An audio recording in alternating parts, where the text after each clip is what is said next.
So, what are practical ways of families may want to remove a certain food that may be harmful to the microbiome, and what may be better to replace them with? You've mentioned fermented foods and fiber, but if you could elaborate on what are some of the practical foods that our children may be consuming daily that lack the fiber that may be harmful to our microbiome. Yeah. So as you said, anything that's really fast food that you are getting from a drive-by, and I'm like, people think Chick-fil-A is healthy. It is not, right?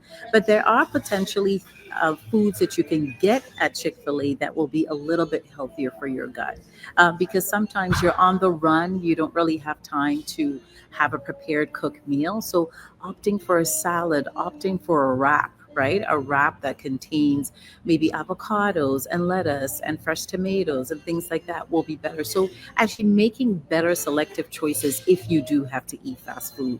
And then the second thing I would say, well, fast food. The second thing I would say is avoid buying processed packaged food.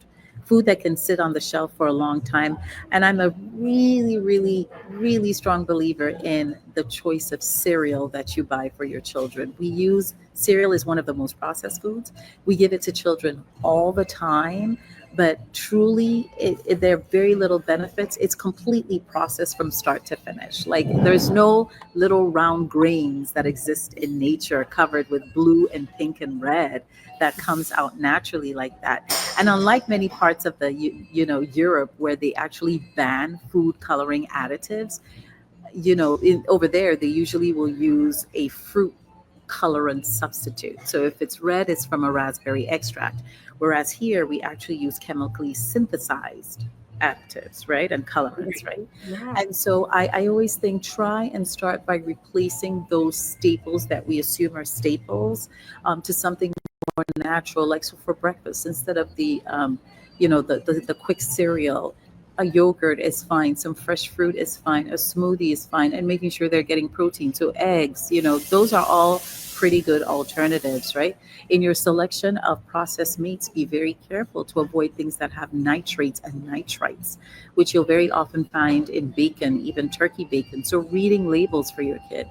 Whole oatmeal for breakfast with some fruit and some granola is totally acceptable. And guess what? Leftover dinner is perfectly fine for kids in the morning. That's how a lot of countries still have breakfast. It's totally fine in the morning. It does not have to be high carb, high sugar, orange juice, and things like that. So it really is a reshift in thinking about providing nutrient dense, rich foods to your kids.